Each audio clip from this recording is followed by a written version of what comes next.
is intended for responsible adults only. We advocate for the repeal of marijuana prohibition for adults. We discuss the science, culture, and controversy about America's marijuana laws. We do not advocate or encourage any illegal activity and advise all listeners to learn their state and federal marijuana laws by visiting NORML.org, NORML.org. Opinions and claims made by guests and advertisers of NORML Show Live are their own and do not necessarily reflect the philosophy and policies of NORML. Listener discretion is advised.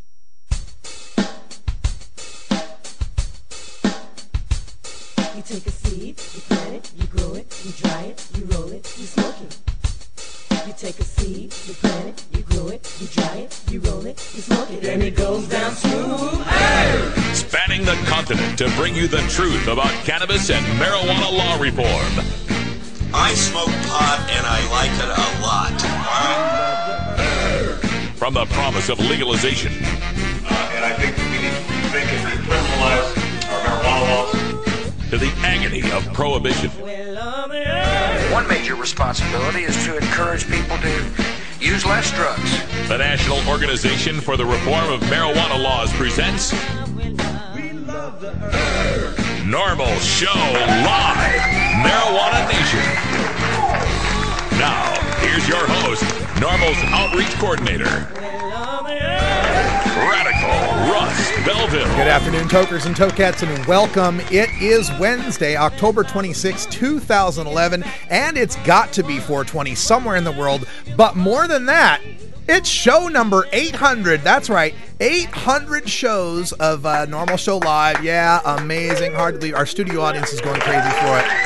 Yeah, show number 800. Joining us here for show number 800 is our own favorite news reporter and chief news correspondent, Cannabis Carrie. How you doing, Carrie?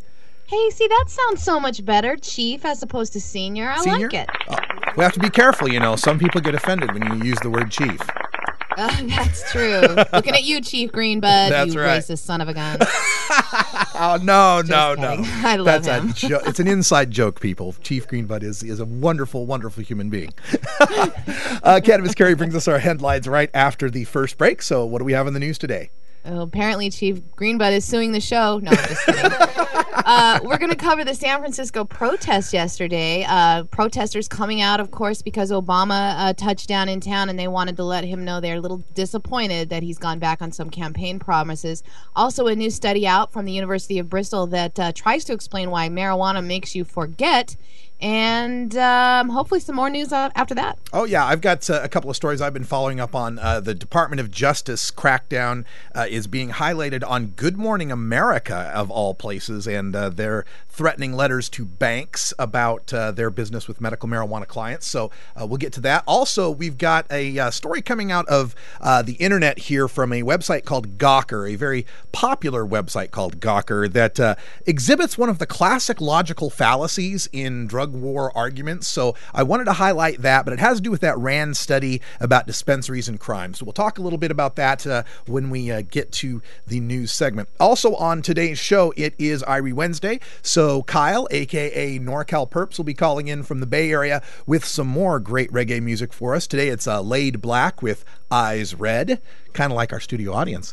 And also today is Cannabis Science Day, so Dr. Mitch Earlywine will be calling in from SUNY Albany in New York and answering your live questions via chat or from our call-in line at 971-533-7111. And we'll talk to him about that study, Carrie, that why our brains are all chaotic when we use cannabis, and see what he has to say about it.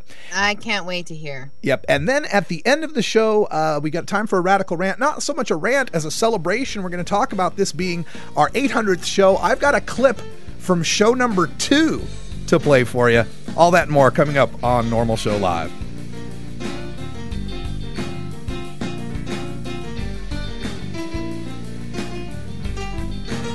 This is NORML Show Live, the voice of the marijuana nation. The law offices of Omar Figueroa would like to remind you to stand up for your rights. Please do not give up your precious liberties. There's nothing wrong with standing up for our constitutional rights, and in fact, it's the only way to honor the Constitution that gives us these precious rights. Treat law enforcement with respect and respect the Constitution by standing up for your rights. If you are detained or arrested, stand up for your rights by repeating, I respectfully invoke all of my legal and constitutional rights. I do not consent to any search or seizure. I want to remain silent, and I want to speak with my attorney, Omar Figueroa. Omar Figueroa has more than a decade of experience in federal and California courts and graduated from Yale University, Stanford Law School, and Trial Lawyers College. Please contact the law offices of Omar Figueroa at 415-489-0420 or 707-829-0215 or on the web at www.omarfigueroa.com. Yo, what's up? This is Miles from Slightly Stupid. You're listening to Normal Show Live. Weedmaps.com. I'm Radical Russ from Normal. In my job as outreach coordinator, I travel every month, and when I'm on the road, I need a fast, accurate way to find the medical marijuana dispensaries in the area. So I turn to Weedmaps.com. Weedmaps.com has the best dispensary locator online or on your mobile device. Search by zip code or let Weedmaps find you, and in seconds you'll have the addresses, phone numbers, and customer service reviews for the medical marijuana dispensaries in the local area. Weedmaps.com also has a section devoted to helping you find a doctor who understands and recommends medical marijuana under your state's law. You can even check prices on the Medical Marijuana Stock Exchange. Coming soon, you'll even be able to find the listings of normal attorneys and chapters, local head shops and grow shops, and the best weed-friendly businesses. Weedmaps.com has the information you need to be an informed cannabis consumer. Visit Weedmaps.com today, a proud sponsor of the Normal Network. Inhaling deeply of the sacred smoke.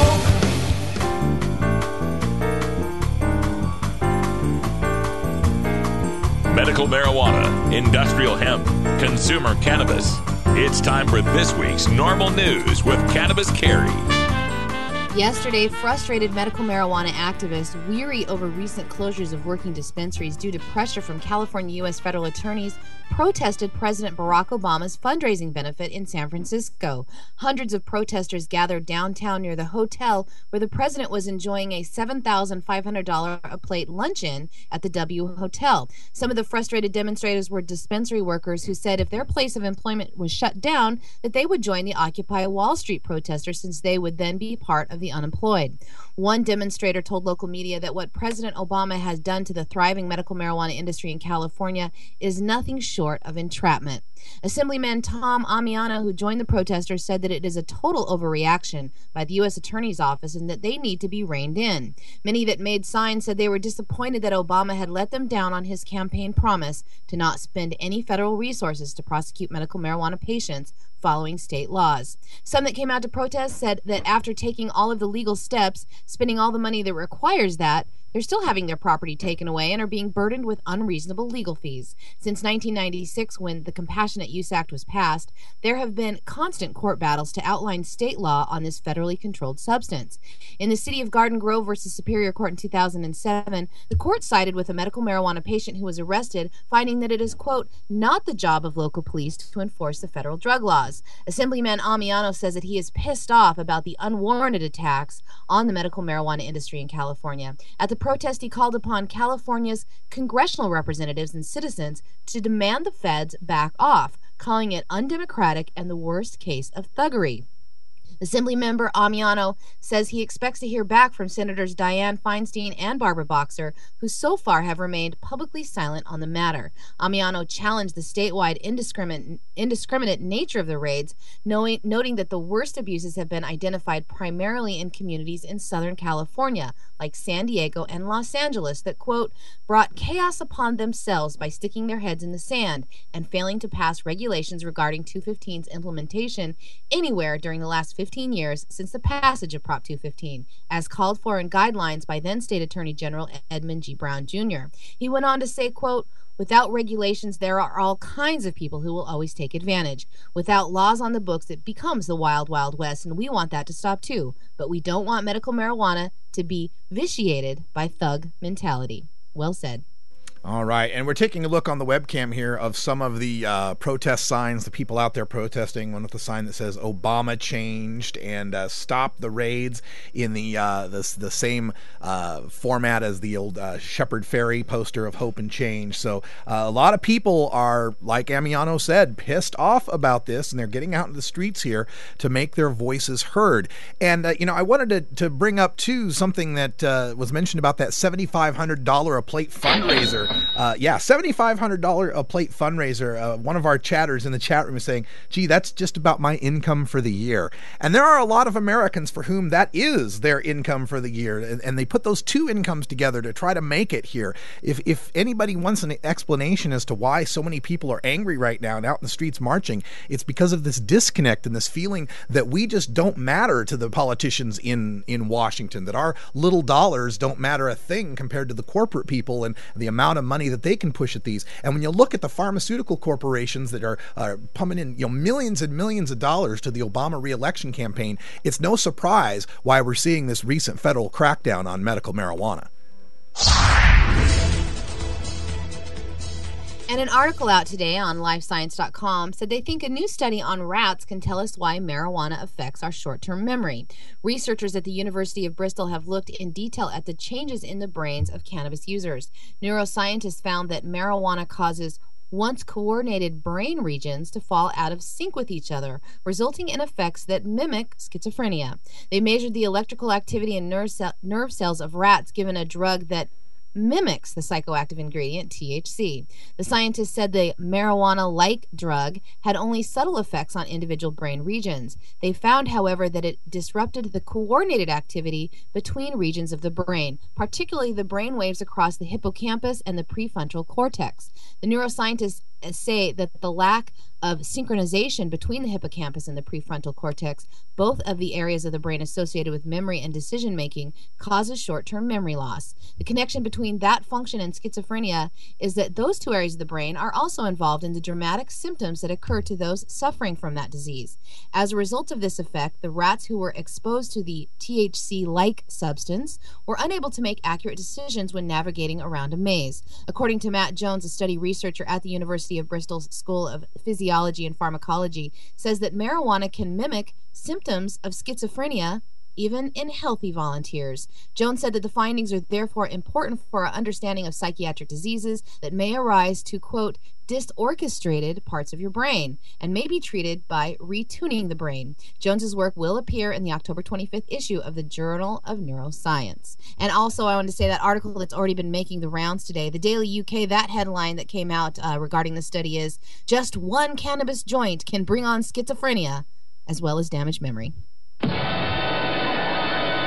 Oh, yeah, terrifying. Amazing the conclusions they can make when they take a chemical that's not cannabis, not plant-smoked marijuana, but mimics THC, just the psychoactive chemical part, and does so in a much more extreme manner. It'd be kind of like taking Everclear, 190 proof Everclear, and administering 12 shots to a rat, see what happens, and then say, see, if you drink a beer, you're going to die. It just makes no sense whatsoever. These synthetic cannabinoids that they're using to test in these laboratory rats don't really tell us a whole lot about what smoking cannabis on an occasional basis is going to do to a person. And by the way, let's talk about that for a second, because I saw one of these headlines that came up that said something about this study saying it caused a chaotic brain, would cause parts of the brain to be able to not function well together in coordinated concert. Well, let me tell you something. I smoked marijuana before I started this show. I am running a 24-channel board with my left hand. I am running a 6-camera operation with my right hand. I am running 3 different computer monitor screens covering 6 different tabs of news, a soundboard in front of me, a clock over here, a Skype with Carrie on the line, doing chat, another screen with chat over here dealing with my audience, all at once, and I've done this 800 times. Don't you tell me that there's a chaotic brain from marijuana use. All right, for our next story here, I want to bring up, this was from, let's see, where the Justice Department, reported by Good Morning America, is seeking to seize the property where clinics are based, even going after at least one bank that holds a mortgage on a clinic. Chase Bank received a letter to evict the Marin Alliance for Medical Marijuana, according to Greg Anton, attorney for the clinic. The bank owns the note on the building in Fairfax, California. Now, full disclosure, Lynette Shaw, who is the person who owns the Marin Alliance for Medical Marijuana, has been a guest on this show and is a personal friend of mine. Now, according to Anton, the bank received a similar letter from U.S. Attorney Melinda Hogg for the Northern District of California that was sent to the Alliance's landlord on September 28 and other medical marijuana dispensaries. The letters threatened that unless the owners evicted the cannabis clinics within 45 days, they could face criminal action. Anton said he obtained a copy of the letter to J.P. Morgan Chase through the clinic's landlord, as reported by the Bay Citizen. Now, the reason why this is something I wanted to highlight is because Marin Alliance for Medical Marijuana is undergoing a court case right now throughout the court system here that Lynette Shaw has told me is going to bring up a number of constitutional and legal issues that haven't been presented before in this kind of case, and she's got the standing to be able to pull this off as far as the courts, as far as the legal setup is concerned. So this smacks to me of a little bit of political retribution and a way of trying to pull the purse strings out from this criminal, from this civil case that she's trying to put together that might hamstring the government's efforts to cripple medical marijuana in the state of California and the other 16 states that are practicing this. And finally, I wanted to point out this piece from Gawker.com. Now, this Gawker.com is kind of a tabloidy sort of website blog, okay? And there's a writer out there named Hamilton Nolan, and you can tweet to him at Hamilton Nolan if you want to let him know what you think. And let me just read the article for you, and then I'll get you through the logical fallacies. Oh, weed spots don't actually reduce crime? What if I told you having a medical marijuana dispensary near you could actually reduce crime in your neighborhood? You'd probably be like, dude, or some other stereotypically stoner thing, because your glaucoma treatment has been particularly good lately. Well, snap out of it, man. I'm here to tell you that a medical marijuana dispensary does not reduce crime in your neighborhood after all. You see, the respected Rand Corporation did a big study of crime data and put out a fancy report last month saying that, hey, these weed stores sure do bring down crime. It's probably all the surveillance cameras they have, was the theory, although, of course, the real reason would have been that the marijuana smokers all having the munchies too much to do crime. Hey, why do crime when there are Chips Ahoy brand cookies to be eaten while intoxicated on the THC found in marijuana? Am I right? You're welcome, Rand Corporation, for this humorous but not without an element of truth insight. The point is, that report was all messed up. The Rand people forgot to include crime data from the LAPD. That's a lot of crime data. Well, what do you know? Stoner marijuana apologists try to throw together a report using whatever they could find on the internet, only to find out that their data was incomplete, likely because Rand researchers were too overcome with the intoxicating effects of the THC found in marijuana to properly focus on their work. Just joshing you, Rand Corporation. Seriously, everyone, we could all stand around making jokes about marijuana on the internet all day, but let's just remember that medical marijuana leads to crime and move on with our lives. We need to go smoke marijuana. We don't, really. But the Rand Corporation's researchers probably do, to come down from this bummer. Oh, we're joking. That would be defamatory. Not that there's anything wrong with smoking marijuana. We love it. We really don't. Okay, so that's his, attempt at humor or something, but it's a big logical fallacy here. And it starts right in the headline. Oh, weed spots don't actually reduce crime. Let me walk you through this here, Hamilton Nolan. First of all, Rand never asserted that weed stores bring down crime. They asserted that closing weed stores increased crime. No mention was made of the crime levels before the dispensaries closed. Second, incomplete data do not equate to incorrect hypothesis. Now, suppose I told you there were close to 7 billion people in the world because I counted them all. And then you discover later that I really only counted the 4 people in this room and then made a wild-ass guess. That doesn't mean my wild-ass guess was incorrect. Now, maybe Rand goes back and gets some complete data and discovers that the hypothesis was correct, that crime did increase when dispensaries were shuttered. Or maybe they're wrong and crime did decrease when the dispensaries closed. I mean, the jury's still out, Hamilton. We don't have enough data here. Now, the LAPD has commented in the past that dispensaries haven't really increased crime and that dispensaries were far less likely to get robbed than similar businesses and especially less likely to get robbed than banks. And similar studies in the dispensary operations in Denver and Colorado Springs have also shown no correlation between dispensary operations and crime. And if anyone in the Bay Area had ever been to the area around Oakland before Coffee Shop Blue Sky and Oaksterdam revitalized that neighborhood, I think you'd make an anecdotal observation that the dispensaries help to reduce crime. Oh, and by the way, these stoner marijuana apologists out at the Rand Corporation, a number of them have won the Nobel Prize. And Hamilton, why don't you call us when you're up for the Pulitzer, okay? All right, so that's out at Gawker.com. I've got it up at the stash.normal.org. And if you want to call Hamilton Nolan out on his reporting, it's at Hamilton Nolan on Twitter.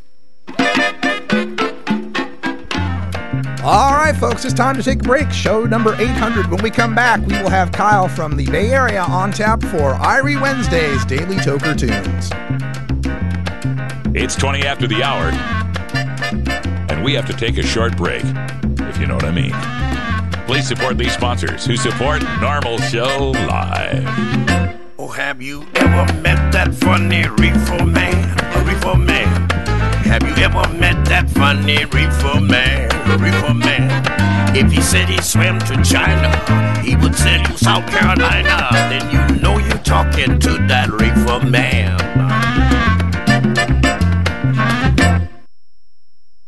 Alternative Medical Choices offers healthcare the way it should be. Easy to access, patient-centered, team-based, and quality-focused. We offer a variety of natural, affordable healthcare treatment options like primary care, group acupuncture, massage, and assistance with OMP registration. As a patient, you will have a team of experts working with you to make you the best you can be. Call Alternative Medical Choices at 503-288-5579 or check us out on the web at altmedchoices.com. Surely you can't be serious. I am serious. And don't call me Shirley. Okay, class, repeat after me. Am I free to go, officer? I don't consent to any searches, officer. I wish to speak to my attorney before answering any questions, officer.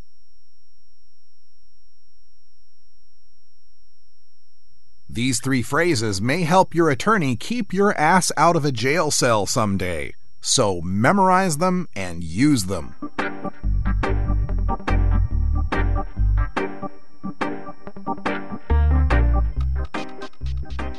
It's time for your Daily Toker Tunes, the best in 420 friendly music from all genres that uplifts, entertains, and informs the public. Today we get tunes for Irie Wednesday, our celebration of that mellow vibe we find in the best of reggae, ska, calypso, and Latin music. If you'd like to submit your song to be played on Normal Show Live, send it to us at stash@normal.org. Now here's some more great independent marijuana music for today's Daily Toker Tune. All right, glad to bring Kyle back on the line. How you doing down there? Not too bad. How you doing today, Russ? Excellent. Did you get any chance to get into the city to see any of those protests or anything? I did not. It's I was gonna try and go out to the Occupy San Jose movement last week when they marched, but they were actually marching right as the Normal Show started last Wednesday, so it didn't really work out. Well, that you can miss a show to go march, man. It's not like we dock your pay.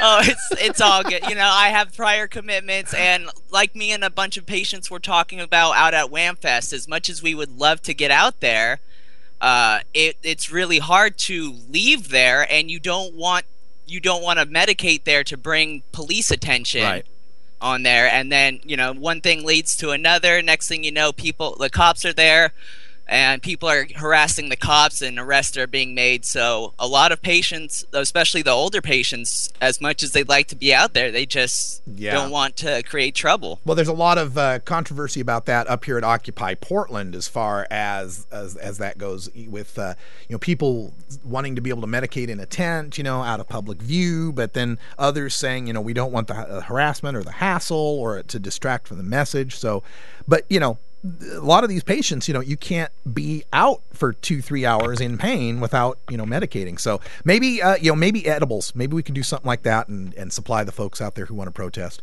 Yeah, maybe we can get a tray of edibles out there for them. That would be the way to do it. And you know, I heard also, I've been reading some headlines on Occupy Oakland, protesters being dispersed with tear gas, and I guess now a Iraq veteran is in critical condition. This was a headline up on Huffington Post after being marched out of the Occupy protest. Something about this. It's getting crazy down there, and you know, we're seeing a lot of political activism that is happening. I think this is an amazing time to be alive, and I'm kind of envious that you're down there in the Bay Area at the center of it all. Yeah, they shut down Oakland last night, and then also at about midnight, 12:30, they shut down the Occupy San Jose, which I found pretty funny because I walked by it the other day, and they've already shrunk it down to 3 tents. And so they went ahead and kicked down those 3 tents at 12:30 last night. Yeah, because it must have been a terrible nuisance to the public at large to have 3 tents there. Oh yeah, you've got that full acre that City Hall sits on, but you know, 3 tents are taking up way too much room. Yeah, all right. Well, let's get to the Irie Wednesday music for today. Lift our spirits a little bit. What do you got for us? Okay, well today I'm very happy to add yet another international reggae act to our lineup.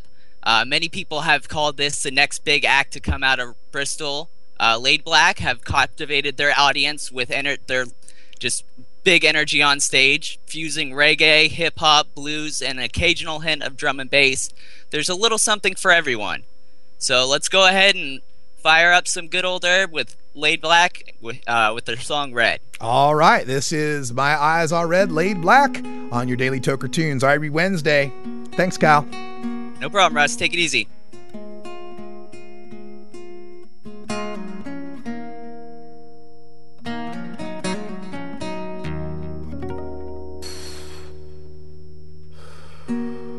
Hey boss, somebody tell me say you're selling good things, boss.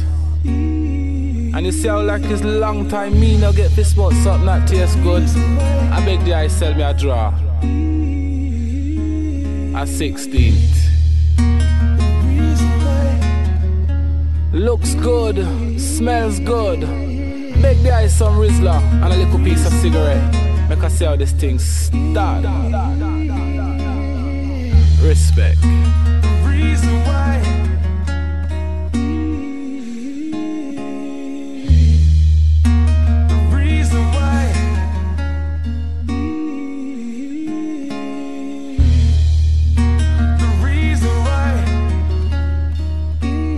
big the eye lighter.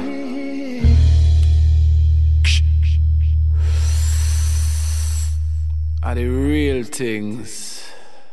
My eyes are red. I've been burning. I've been burning. Here's the reason why. My eyes are red. I've been burning. Here's the reason why. My eyes are red. I've been burning. I've been burning on the tip of your high grade. My eyes are red. I've been burning. I've been. Where I come from, running with it is a habit. Habit up, I got high grade with you, know I got to have it. Cause if I don't have it in my pocket, I go to panic. Cause like I said, where I come from, we smoking is a habit. Yeah, well I could have born and I raised down in the hood. But if I things I have been heritage like I get a man should. One of them things is smoking weed because it makes me feel good. Funny like this sensimania, yes it makes me feel. But me is someone like that, but sensimania is a drug. And if I start to smoke it, I'm gonna turn into a thug. Where I come from, that they talk, it coulda only get you mug. Where I come from, burning weed, it is a blessing from above. Where I come from, yes, we burn it when we are this no rubber dub. Where I come from, yes, we burn it after we just don't make love. Where I come from, yes, we burn it when the sun starts shine. I blaze high grade weed all the time. My eyes are red. I've been burning. I've been burning. Here's the reason why. My eyes are red. I've been la la la la la la la la la la la la. I've been burning. I've been burning on the sleep of your high grade. I've been burning. I've been. I smoke weed, that's why my shit remains raw. I should have went up with the rhythm singing down hardcore. So set up about this straight, now see what I got in store. Conscious lyrics, you know I got them galore. So fling on a little jacket when you travel out a door. Sleep on bed, me not go sleep on floor. Name in reverse, that means you don't want some more. But you am international, I'm always on tour. a dribble limousine to the waterfront door. Later on I'm entertaining to 1,000 or more. Only pays a little money, so you know I'm still poor. I blaze high grade weed, that's for sure. My eyes are red. I've been burning, I've been Hear the burning. reason why. My eyes are red. I've been Hear the reason why. My eyes are red. I've been blazing, I've been blazing on my reason why. I've been burning, I've been Reason why. Sensimilia, apparently first found on the great King Solomon's grave. Well, about that I don't know, but one thing that I do know, swillily sensimilia got to grow. Swillily sensimilia got to grow. I want to burn it right now. Me love but they come make me burn it right now. Anyway, hey, anyhow, anyway, hey, anyhow. My eyes are red. I've been burning, I've been Hear the burning. reason why. My eyes are red. I've been Hear the reason why. My eyes are red. I've been blazing, I've been Hear blazing the on my reason why. My eyes are red. I've been burning, I've been My eyes are red. You want a copy of that song for your iPod? Check out the Daily Toker Tunes at the Stash blog by surfing to stash.normal.org and choosing Media and then Toker Tunes from the main menu. And now, a message from former President George W. Bush to remind the American people of our responsibility in our nation's war on certain American citizens using non-pharmaceutical, non-alcoholic, tobacco-free drugs. One major responsibility is to encourage people to use less drugs. That's right, America, use less drugs. Put down the Prozac, the Vioxx, and the Levitra, and turn to the herb. Use less drugs. Our national policy is no longer just say no, it's now just slow down. You get me too high. I overanalyze. If you've ever been too high, then you can sympathize. You get me too high. And I start to fly if I said some silly thing, and that's the reason why. There is a peaceful solution called a peace revolution. And now let's take back America. Hi, this is Willie Nelson. Like millions of freedom-loving Americans, I'm a marijuana smoker, and I don't think that should be any of the government's business. There's absolutely nothing wrong with the responsible use of marijuana. The next time you light up, take the time to let your elected officials know how you feel. It's time we legalize marijuana and stop treating marijuana smokers like criminals. For more information on how you can help legalize marijuana, please contact NORML at norml.org. What makes something funny? How does humor impact health and psychological well-being? How can you incorporate humor into everyday life? A concise, reader-friendly introduction to an important but often underappreciated topic in modern psychology, Humor 101 explains the role of comedy, jokes, and wit in the sciences and discusses why they are so important to understand. Psychology professor Dr. Mitch Earleywine draws from his personal experiences in stand-up comedy to focus on how humor can regulate emotion, reduce anxiety, and diffuse tense situations, expose pretensions, build personal relationships, and much more. He irreverently debunks the pseudoscience on the topic of humor and leaves readers not only funnier, but better informed. It's part of the Psych 101 series from Springer Publishing, Humor 101 by Dr. Mitch Earleywine, Ph.D. It's time for Normal Show Live's Cannabis Science with Dr. Mitch Earleywine. Dr. Earleywine is a professor of psychology at the State University of New York in Albany and the author of Understanding Marijuana. Now here's your dose of cannabis science. All right, Dr. Mitch, welcome back to the show. Pleasure to be back. Glad to have you here. We are looking forward to this because there's a new study. Here's a new study making the rounds. I saw it on CBS News, so it must be true. It says, solved why pot smoking causes memory loss. And I'm sure you've read it by now. This study of the rat brains that says using cannabis causes once coordinated brain regions to fall out of sync with each other. The result resembles schizophrenia. So, can you give us the real science on this, Dr. Mitch? Yeah, I don't know why they're making such a big deal out of this. What a surprise. The hippocampus and amygdala don't communicate exactly the same way when you give a rat a giant megadose of THC. In fact, this is why marijuana treats PTSD, but we won't get into that now, will we? Yeah. And we've said time and again, acute doses of marijuana do decrease memory to the point where, if you're trying to learn a list of 15 words, you might actually forget one. But the idea that this is somehow a parallel with schizophrenia is such a leap. I honestly don't know where they even made the parallel. Yeah, I think it's just a timer that goes off every 2 or 3 weeks. We need to come out with something to scare the hell out of people about marijuana, and this is just the latest part of the cycle.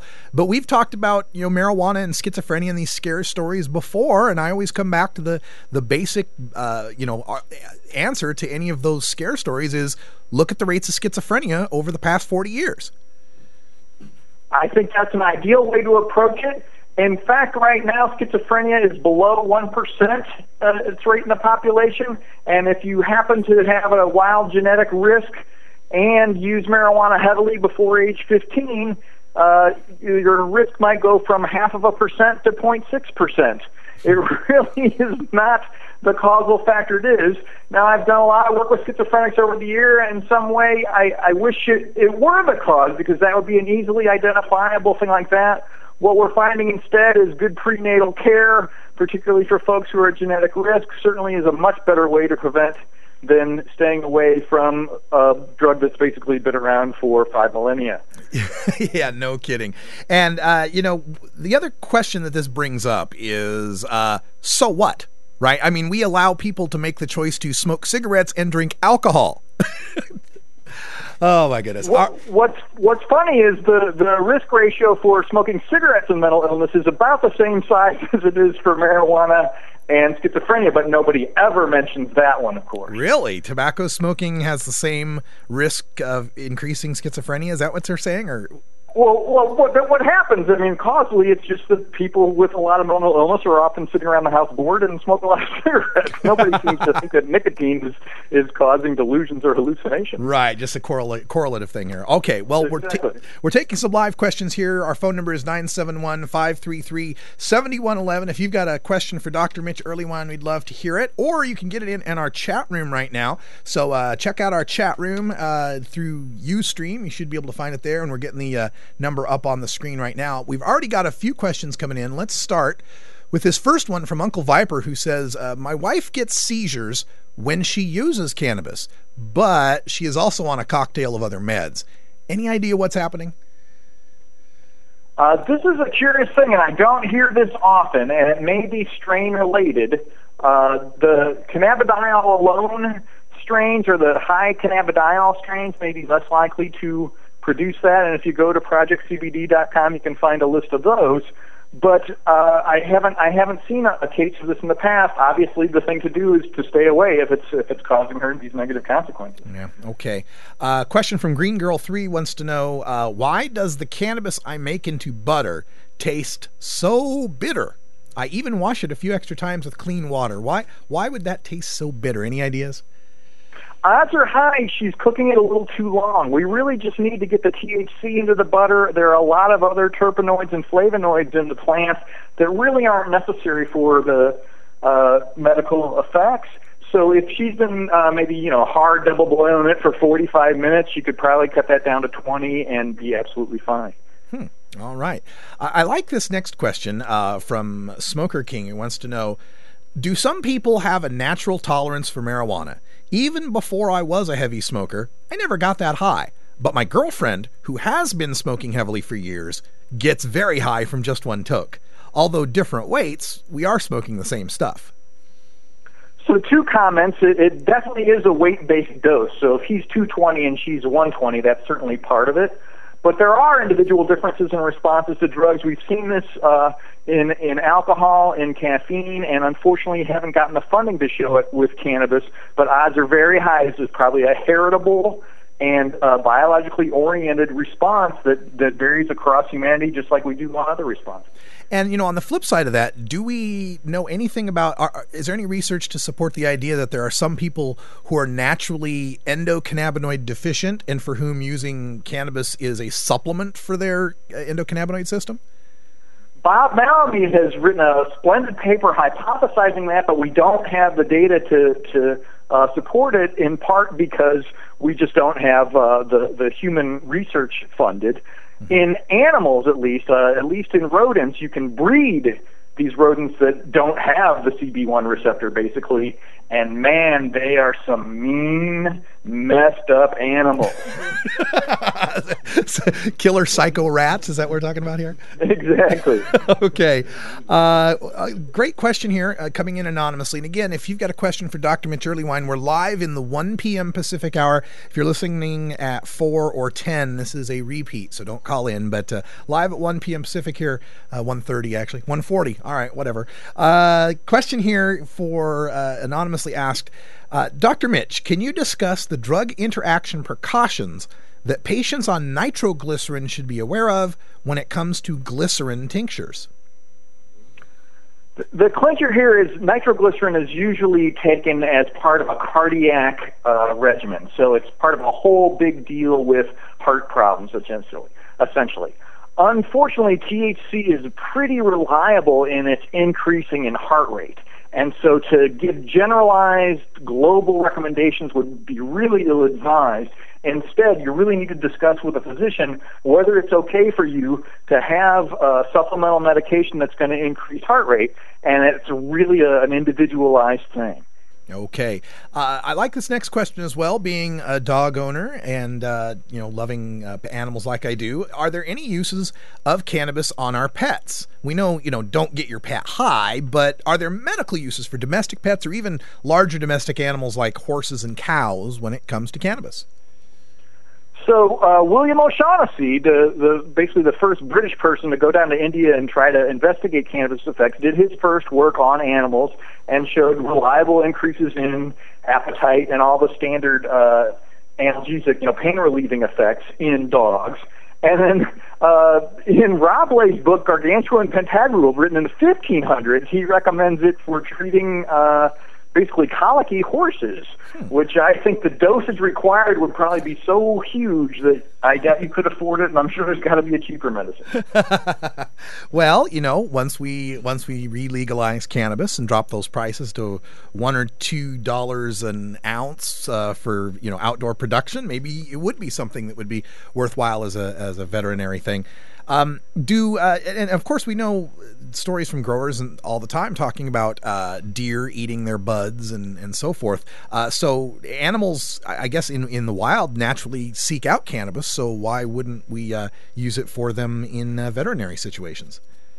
Exactly. I mean, it's odd but true that those medicinal effects should definitely generalize to all the other mammals and even in some animals lower down on the phylogenetic spectrum. Yeah. All right.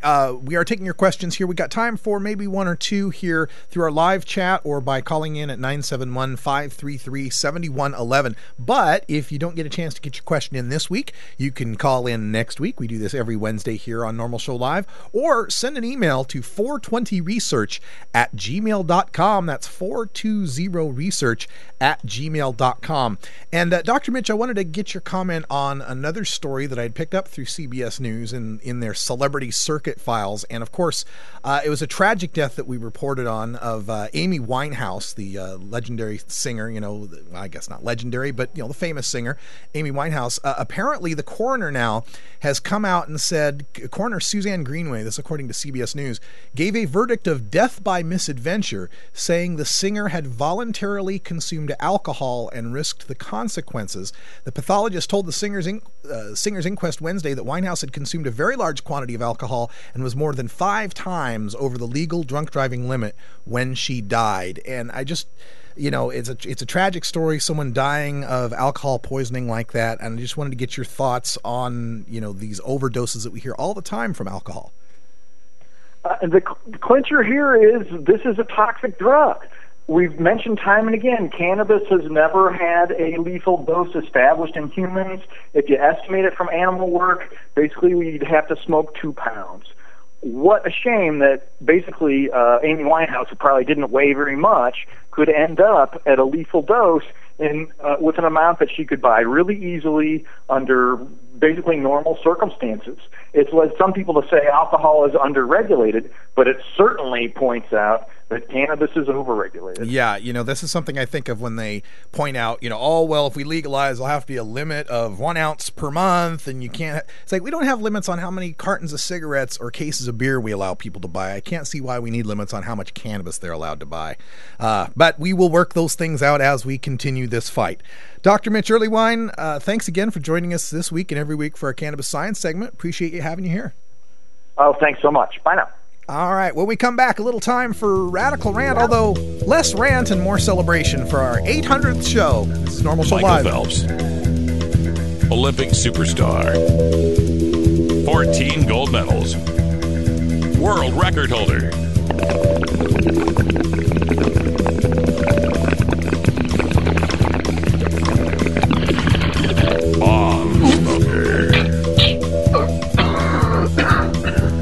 So much for that amotivational syndrome.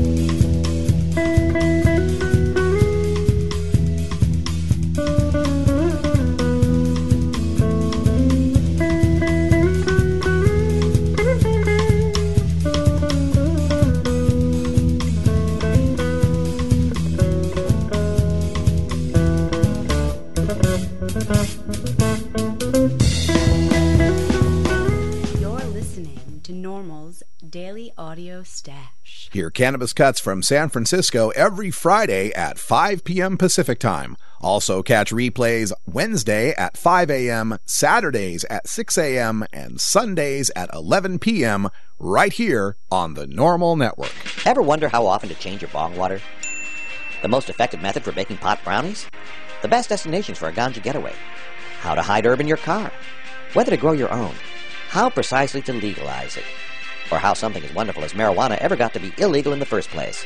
Finally, you can find all these answers and much more in the official High Times Pot Smoker's Handbook, featuring 420 things to do when you're stoned. Since 1974, High Times magazine has covered marijuana in all its aspects and wonders, from cultivation to legalization to the herb's enduring and exalted place in popular culture. Packed with inside information, the official High Times Pot Smoker's Handbook rolls all of this collected wisdom together into a single indispensable ganja guide, including an entertaining look at marijuana's history, profiles of herb-friendly travel destinations and festivals, favorite potluck recipes from the High Times staff, smoking skills, advocacy and activism, essential marijuana movies and songs, profiles of famous cannabis strains, comprehensive growing information, celebrity endorsements, and much more. This is truly, finally, the ultimate guide to green living. You want answers? I'm as mad as hell, and I'm not going to take this anymore! You want answers? You have offended my family? I think I'm entitled. You want answers? I want the truth! And you have offended the Shaolin Temple. You can't handle the truth! Surely you can't be serious. I am serious. And don't call me Shirley. Radical Rant. All right, folks, welcome back. Like I said, not so much rant as celebration. Today is our 800th episode of Normal Show Live. We are thrilled about that.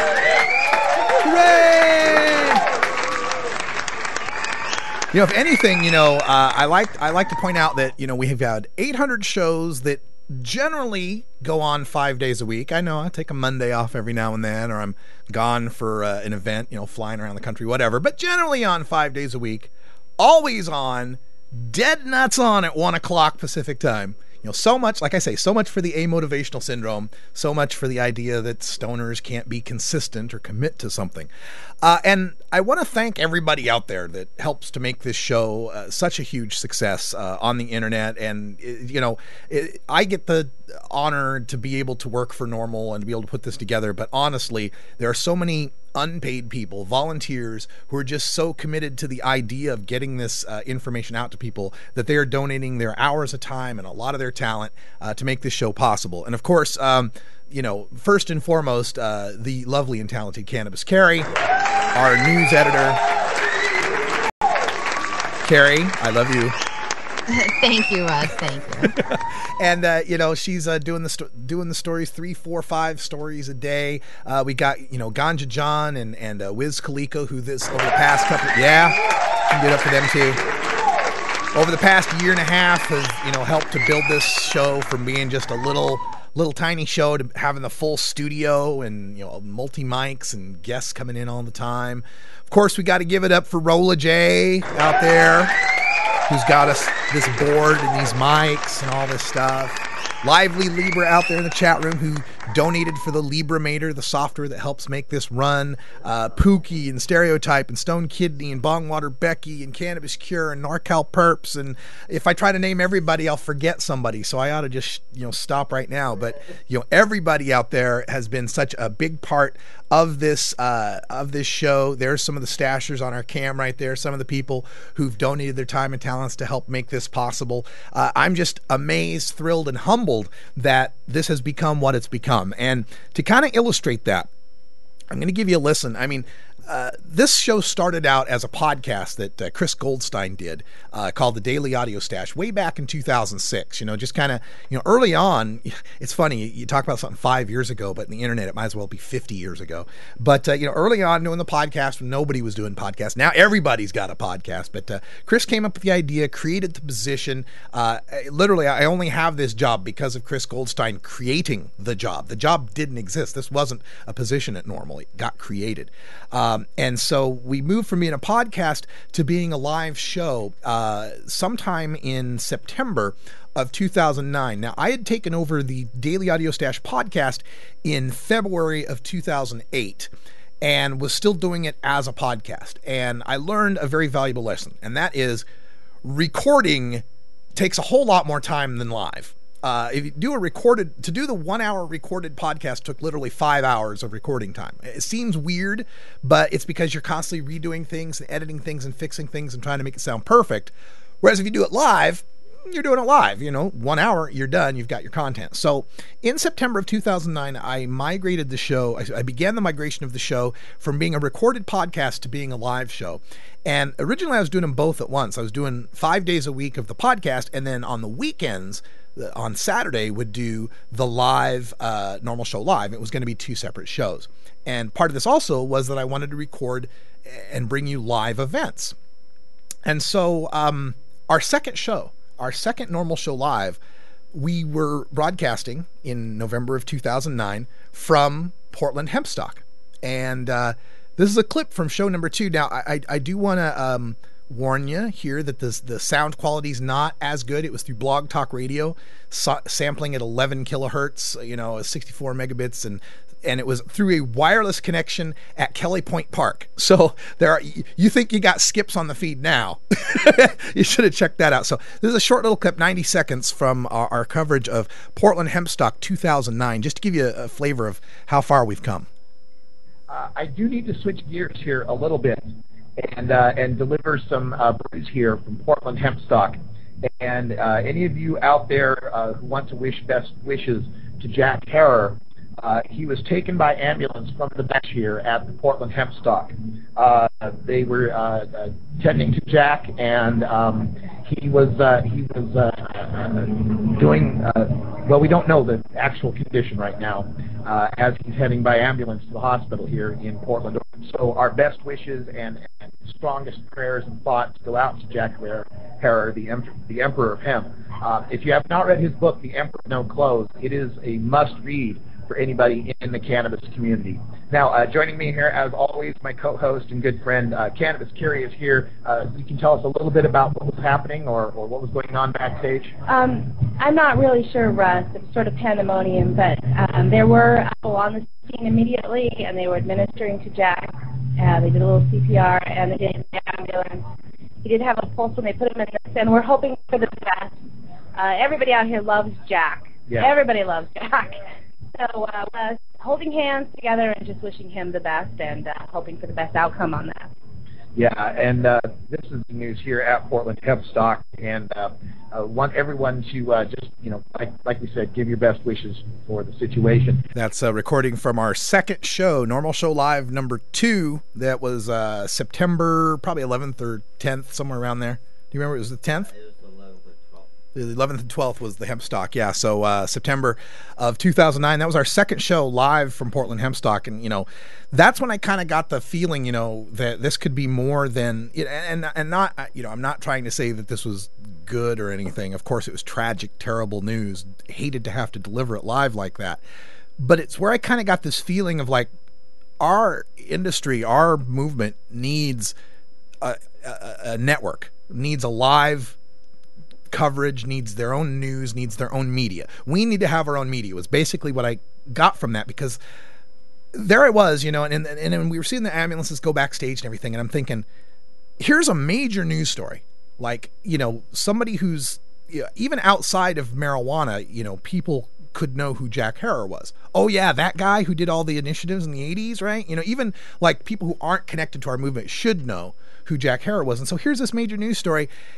And there's not one reporter from any of the local news networks, KGW, K2, Coin, KPTV, none of the local news channels are there covering Hempstock. None of the, there's no reporters, there's no radio reporter, nobody. I was the only media there covering an event that is a major protest festival of marijuana prohibition in a state that has medical marijuana. Now, on the one hand, I guess you could say, wow, it's become so commonplace here in Oregon that there's no need to even make a news story of it. But really, it shouldn't be that way. There should be someone there. And that's kind of, and I felt like it was such a shame that here I was, the guy who was breaking to the world the news of Jack Herer having a heart attack.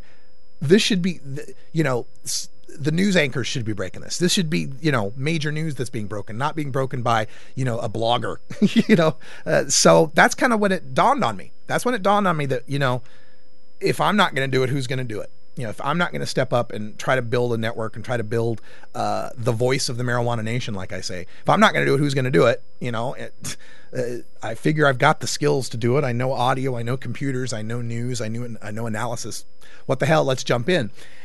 And in doing that, it was kind of like an all-in situation. I mean, it developed over the first year of working for Normal, of realizing that, hey, once you're into this, once you've put your name and you're getting, millions of Google hits on your name associated with marijuana, it does kind of change the arc of your career path. These suits and ties, I don't know if I'll ever get to wear them, anywhere else in my life. It also reminds me too of this, I've got this Twitter mosquito buzzing around me lately, who's been, criticizing, oh, you work for Normal, you want to keep it illegal so that you can profit off of the marijuana and being illegal, just like the lawyer, that old story, right? Normal really secretly wants it to be illegal so they can profit, blah, blah, blah.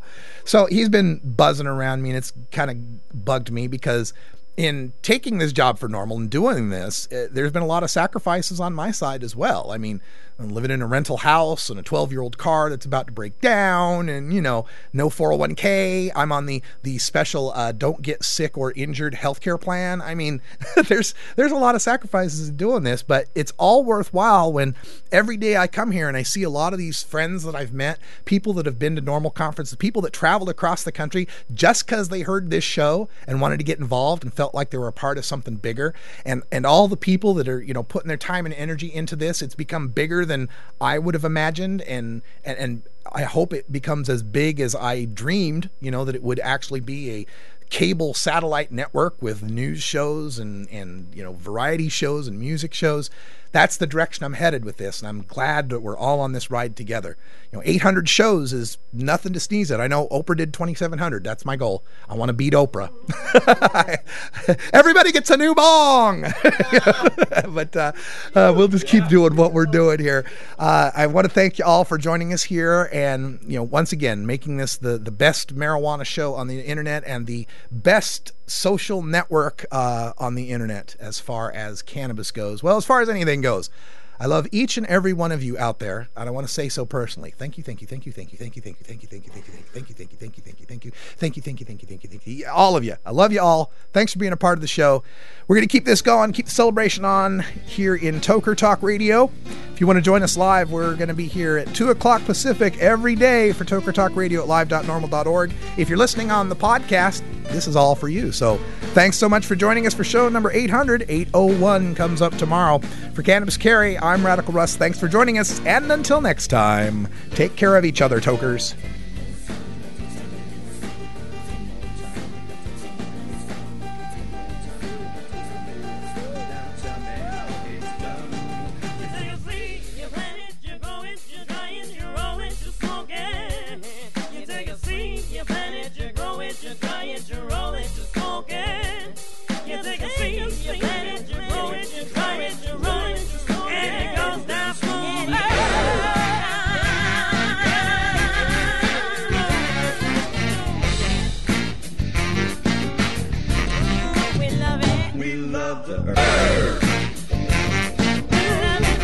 This is Normal Show Live, the voice of the Marijuana Nation. Take it out one more time.